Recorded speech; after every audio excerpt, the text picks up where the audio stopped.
Olá, tudo bem? Permita que eu me apresente. Meu nome é Juliano Heinen.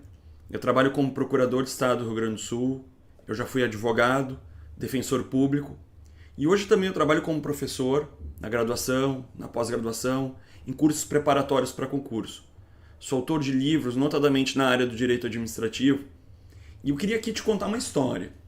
Te contar o que eu percebo para um estudante de direito ou para aquele que está se avizinhando a entrar no mercado de concursos públicos, no mercado privado.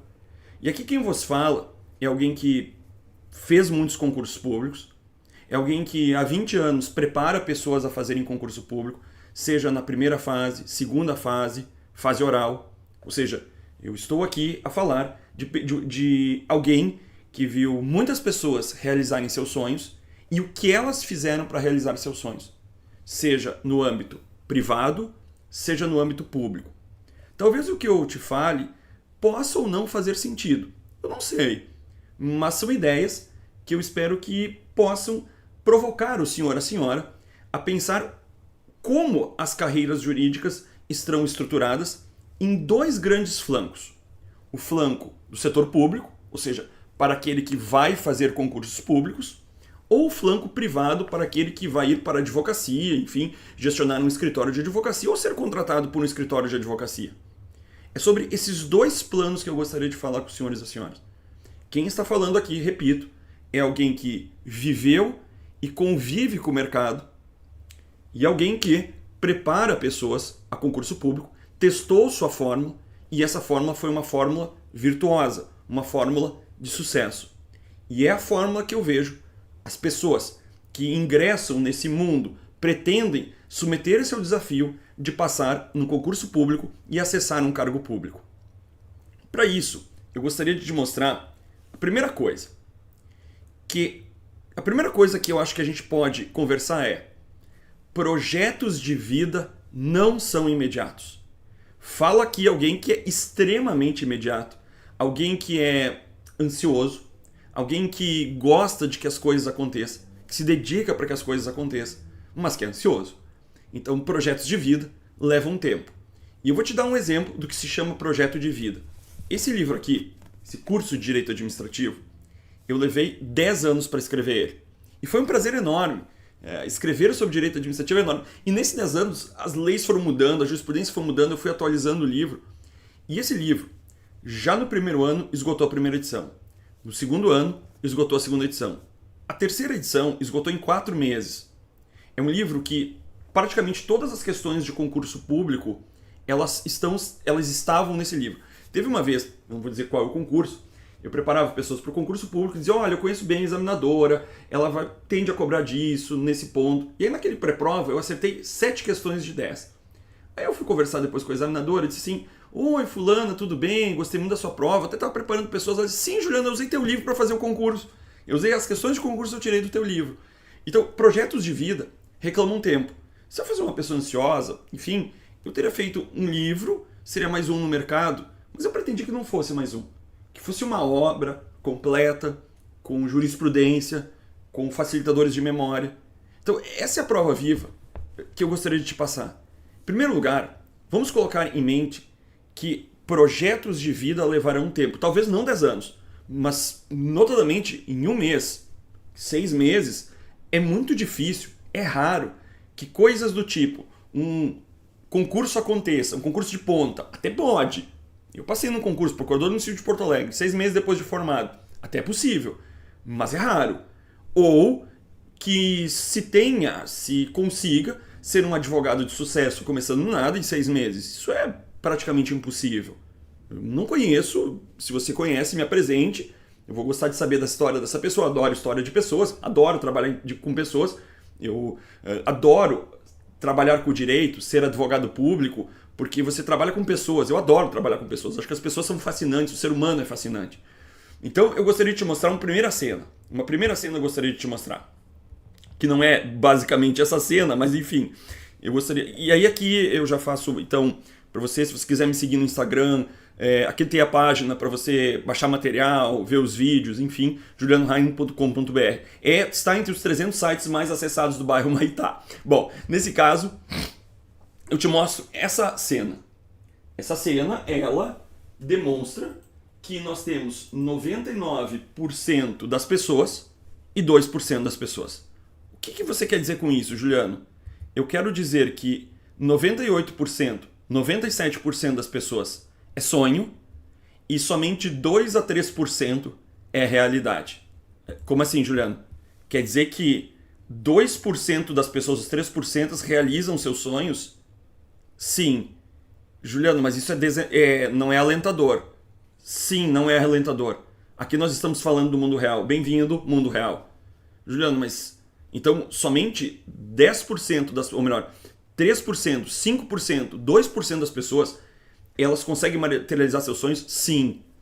Seja porque elas desistem no meio do caminho, seja porque elas têm alguma idiosincrasia, alguma coisa acontece na vida delas que faz com que elas não consigam chegar, uma doença, um infortúnio, que independe da vontade delas. A vida é muito dinâmica. E a vida, às vezes, nos coloca em situações difíceis. Terceiro, as pessoas mudam suas expectativas. Conheço um aluno que estudava para o concurso de promotor de justiça, e um dia ele disse, cara, não é isso que eu quero, e ele começou a estudar para outra coisa, foi para advocacia, enfim, as perspectivas de vida mudam. Mas o sonho, somente 2%. Mas esses 98%, pelo menos 90% dos 98%, ou seja, 90% das pessoas que não realizam seus sonhos, elas desistem. Então a primeira coisa que você vai fazer, você que quer ser advogado, você quer ser promotor, juiz, delegado, você quer fazer concurso público, você quer ser professor, não desiste do teu sonho. Se dedica a ele, com afinco. Se dedica com amor. Porque se a gente não se dedicar por amor, não vai ter sentido. O Mangabeira Unger, ele tem uma expressão que é muito legal, que ele diz assim, é o que ele chama de largest life. Uma vida em abundância, uma vida stronger, uma vida intensa. E ele diz o seguinte, na vida, a gente só morre uma vez. A gente, invariavelmente, morrerá somente uma vez. E toda vida ela tem que ter um propósito, ela tem que ter um interesse, ela tem que ser interessante. E toda vez que a gente acorda de manhã, não segue esse interesse, não segue esse propósito, esse modo de viver, a gente morreu aquele dia. E nós só temos direito de morrer uma vez, diz o Mangabeira Unger. Então você não vai desistir do seu sonho, porque você só tem direito de morrer uma vez. Toda vez que você não perseguir seu sonho, você não está no largest life, você não está na intensidade da sua vida. Então descobre o teu sonho, aquilo que te motiva a acordar de manhã, aquilo que te motiva a estudar no fim de semana, aquilo que te motiva a trabalhar, quando os outros desistem você continua, quando os outros desistem você persevera. Então é esse o motivo que eu estou te propondo aqui. E aí você poderia perguntar o seguinte, mas Juliano, como assim só 3%? Como assim você está falando em só 3%? Ora, se nós notarmos, vamos pensar a reportagem aqui. Concurso Tribunal de Justiça do Pernambuco recebe 11.930 inscrições. Quantas vagas tinham? 30 vagas. Faz a porcentagem. Passaram, se não me engano, 50 a 55 pessoas. 11.000 está para 100, assim como 50 está para X. Isso é menos de 1%. Então, menos de 1% dos inscritos passaram nesse concurso. E aí você vai me dizer que 2% não passa? Que a vida não é 2% de realidade? Então vamos dar um outro exemplo. A maioria dos que se formarem em direito não conseguirão viver da advocacia. Essa é uma reportagem de 2022. Significa dizer que pessoas que efetivamente elas acabam tentando traduzir a sua vida na advocacia, elas muitas vezes se frustram. E tu vai me dizer o seguinte, Juliano, eu não quero ser os 98%. E o que eu devo fazer para percorrer esse caminho e tentar ser esses 2%, 3%? Ter sucesso. Pessoas que têm sucesso, elas vivem mais felizes, elas estão mais bem equilibradas na sua vida. Elas vivem mais. Elas vivem mais e não vivem quantidade de anos mais, mas vivem mais intensamente. E sucesso não é necessariamente ter dinheiro, você ter um status. Eu não estou dizendo isso. Sucesso é ter felicidade pessoal. E eu quero que você procure a sua felicidade pessoal na advocacia, num concurso público. E para isso eu vou dividir em 2 flancos: concurso público e atividade privada. Vamos pensar concurso público. O que eu devo fazer? 5 coisas. 1. A partir de hoje, se você quer um cargo público, você vai focar nisso. Você não vai se desviar disso. Você não vai ficar lendo Dworkin, Habermas, Se você faz, talvez, literatura, como você lesse literatura, algo, vamos dizer assim, prosaico, algo do dia a dia, você pode fazer isso. Mas eu pretendo que o senhor foque no concurso público. Então você vai começar, em primeiro lugar, organizar a sua vida. Organizar a sua grade de horário. Se a gente não tem disciplina, não adianta continuar. Vamos pensar o seguinte, o cidadão quer emagrecer. Ele tem que ter disciplina, não tem que. Então ele vai organizar a grade de horário deles para ele não faltar à academia. Então ele vai ir 3 vezes por semana na academia. Ele torna aquilo lá sagrado. Então se você quer engordar o seu cérebro, ou dar músculo ao seu cérebro para passar num concurso público, cérebro é músculo, você vai estudar todos os dias. Então você vai todos os dias organizar um horário, uma grade de horário, quanto mais horas melhor, você vai estudar todos os dias. Juliano, eu estou começando do zero. Deixa eu te fazer uma pergunta. Imagina que você nunca foi na academia e você queira agora, enfim, melhorar seus músculos, ficar aquele cara bombado, cheio de músculos, etc, barriguinha de tanquinho e tal. E aí, você então vai começar assim, colocando no bíceps 50 quilos. Isso faz sentido para os senhores? Não faz, né? Não faz nenhum sentido. Por quê? Porque o músculo não está acostumado. Então você não vai começar com 14 horas por dia estudando. É muito difícil conseguir. Muito difícil. Porque o cérebro não está acostumado para isso. Seu corpo não está acostumado. Então você vai começar com 2 horas, 3 horas, 5 horas, e aí você vai aumentando. Você vai começar devagar, porque cérebro é músculo. E quando a gente está cansado, quando é que a gente começa a aprender? Quando a gente começa a estar cansado. E aí, porque veja, quando eu começo a fazer exercício, como é que eu sei que meus músculos estão respondendo e eu estou começando a melhorar? Quando tem aquela queimação, aquela fadiga. E invariavelmente todos nós, quando estudamos, acabamos tendo fadiga, porque o cérebro é um músculo. E esse músculo cansa, e a gente vai ter que ter pausas para descansar. Nesse ponto, estudando, organizando nossa vida todos os dias, a gente passa para a segunda regra. 2. Fazer questões. Não passe em concurso público quem não faz taradamente. Isso aqui é tara. Tara é uma coisa que a gente não segura. Você vai fazer taradamente questões. Você vai começar a fazer questão de concurso público. Por quê? Por 3 motivos. 1. A questão te diz o status que você está. Mesmo quando eu fui estudar para concurso, eu não queria ser concurseiro. Fui por necessidade pessoal. Eu tinha que resolver a minha vida e eu me decepcionei com a advocacia na época. Aí eu fui fazer questões de constitucional, de 10 acertei 2. Eu disse, meu Deus, onde eu estava? E eu vi que eu tinha um longo caminho no direito constitucional. E eu comecei a estudar, aí tu começa assim a ver 3, 4, 4, 3, 3, 5, 5, 6, 7. Porque o estudo para o concurso público é um estudo que a gente não sabe se a gente está fazendo certo. E quem é que vai provar se a gente está indo para o caminho certo? As questões. Elas vão dizer, você está indo para o caminho certo. Olha só, você está aumentando o acerto das questões. Se com o tempo você não está aumentando os acertos das questões, você não está aumentando o seu score, não está aumentando o seu placar, é porque tem alguma coisa errada. E aí a gente tem que ter humildade e redescobrir, conversar com nós mesmos. Uma vez eu rodava em muito concurso. Aí eu descobri o jeito de estudar. Mas é o jeito Juliano de estudar. É uma roupa que cabe no Juliano, mas não necessariamente cabe em você. Então, você não precisa de uma pessoa que te dedica, uma pessoa que organiza sua vida. Você tem que organizar sua vida. Você tem que agora sentar, montar sua agenda, baixar questões da internet, do concurso que você quer optar. E você vai optar, em primeiro lugar, se é federal ou estadual, porque as matérias são diferentes. Ou é trabalhista, ou é militar, enfim, você vai ter que optar isso de uma forma mais concreta. Terceiro ponto das questões. As questões, elas te moldam a mente para se preparar para o concurso público. É treinamento, como é que diz no exército? Treinamento forte, não sei o que, fraco, não é? É mais ou menos que diz isso, né? Treinamento forte, não sei o que, fraco. E aí, eu tenho então que começar a treinar para moldar minha mente a resolver questões. E mais, fazer questões é um grande aprendizado. Quando a gente erra uma questão, a gente consegue perceber que a gente consegue gravar as questões. Terceira ponto a se notar. Blindagem emocional. Não adianta estudar num lugar que você é interrompido, que você tem balbúrdia.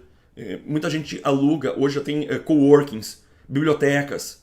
Vá para uma biblioteca. Não fique em casa, se sua casa não é um ambiente para você estudar. Por exemplo, quem tem filho pequeno, eu tenho filho pequeno, e eu quero estar com ele.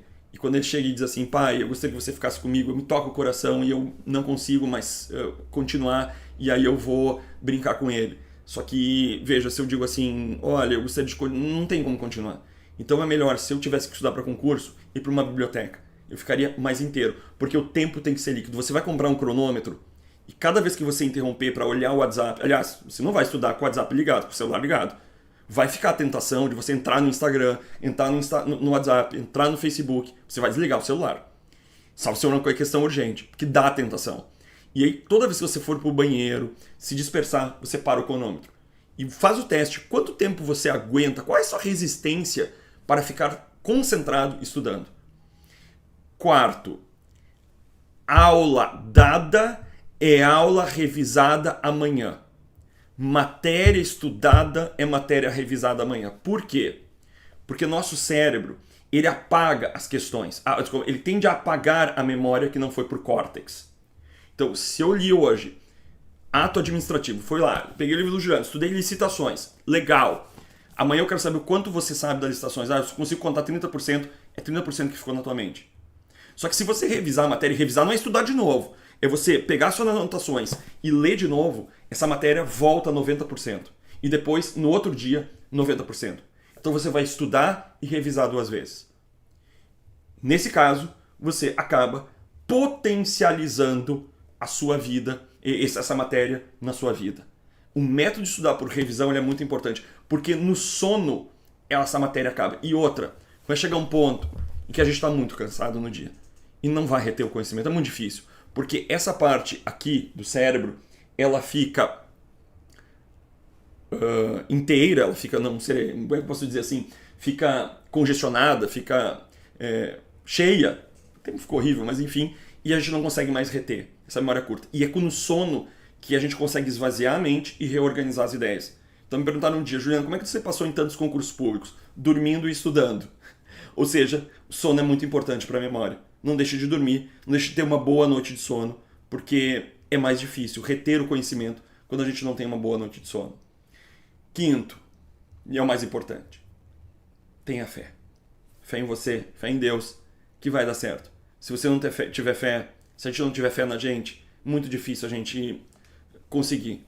Todo campeão olímpico, mesmo que ele saiba que está correndo contra o Usain Bolt ou está nadando em relação ao Michael Phelps, ele ainda assim tem a fé que ele pode ganhar.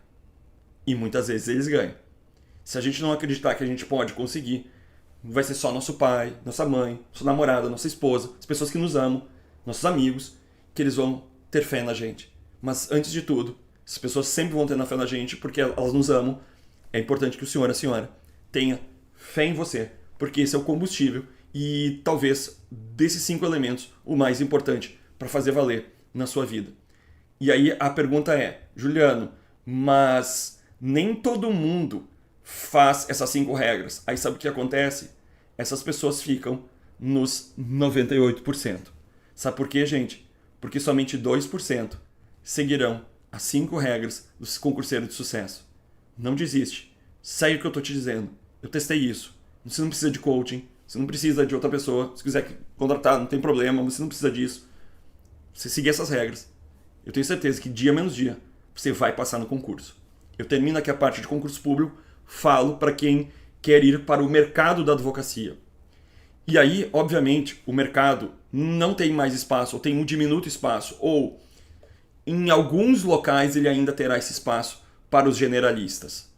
O generalista ele tem mais dificuldade de se alocar no mercado.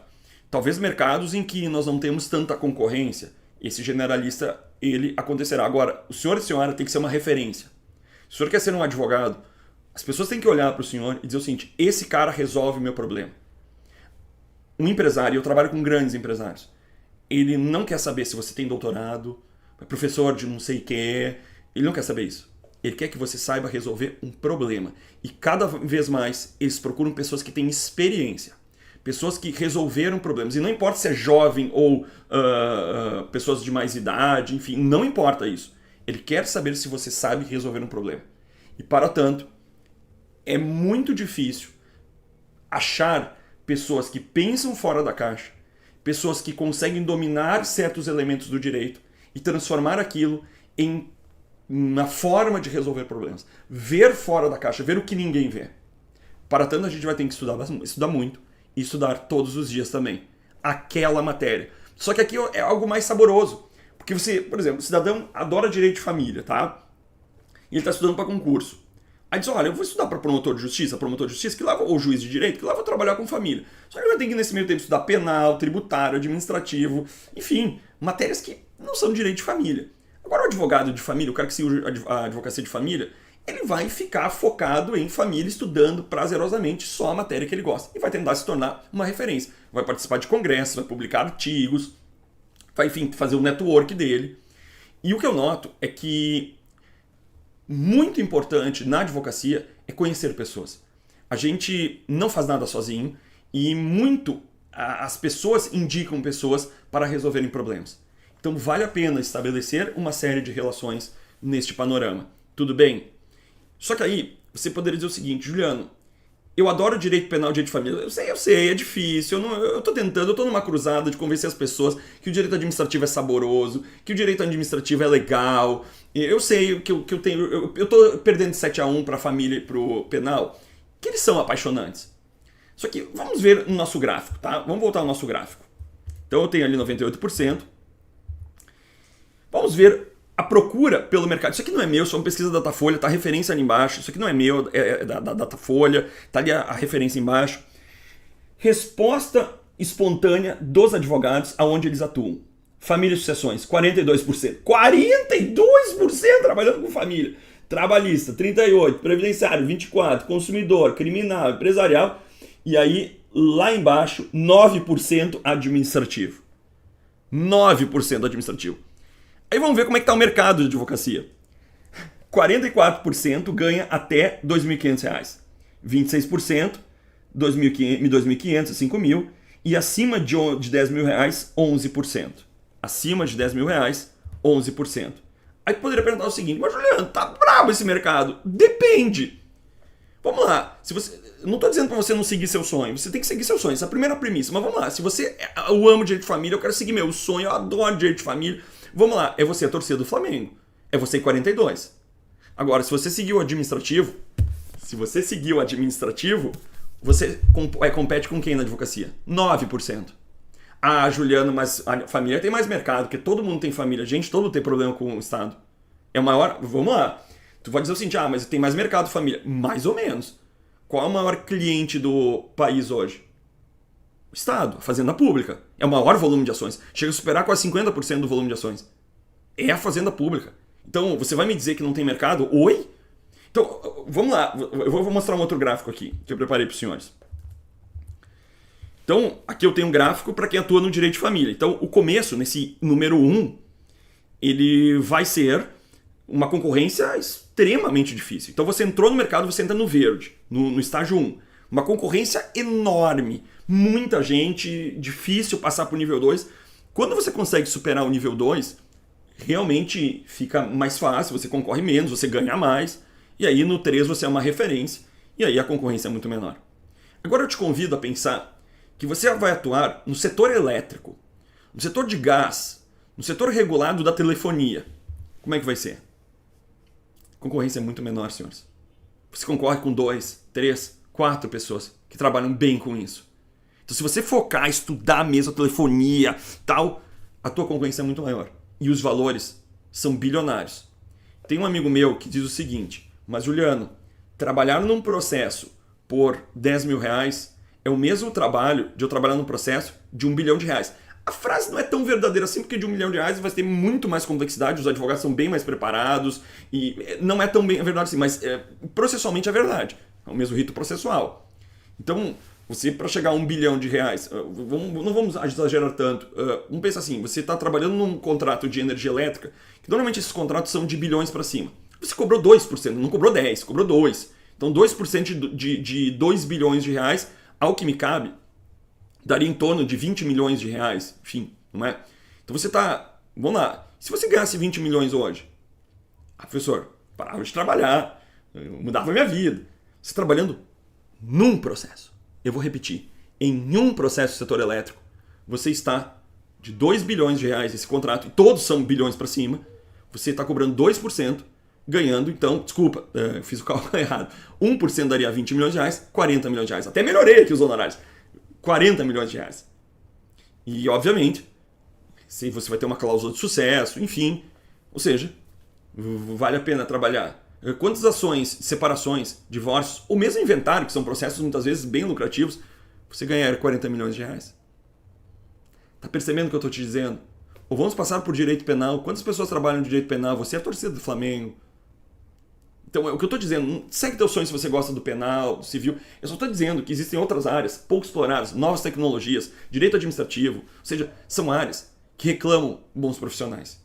Então, o que eu tentei provar aqui é que existem caminhos e que se você fizer coisas, decisões certas, vai poupar tempo e a eficiência e a celeridade a chegar ao teu sonho será muito mais fácil. Eu espero que eu tenha deixado um recado aqui. Me manda mensagem no Instagram, me manda mensagem na página que eu te passei, julianoheinen.com.br, se você concorda com o que eu estou dizendo e se isso tudo que eu disse fez sentido. Eu espero que você fique bem, mas principalmente, eu espero que você realize o seu sonho. Eu ficaria feliz em saber se você já tem um sonho e se você já realizou esse sonho ou qual o sonho que você pretende realizar. E eu espero que, de alguma forma, eu possa ter contribuído na tua vida, porque eu realizei muitos sonhos da minha vida, eu conquistei muitas coisas, outras coisas eu não ganhei sempre, ninguém ganha sempre, isso não existe, ninguém ganha sempre. E muitas vezes não ganhei, mas às vezes que eu ganhei, eu fico muito feliz e tenho muita gratidão e acredito que se a gente se dedicar com amor, com afinco a alguma coisa, ela vai dar certo. Fiquem com Deus. Até a próxima.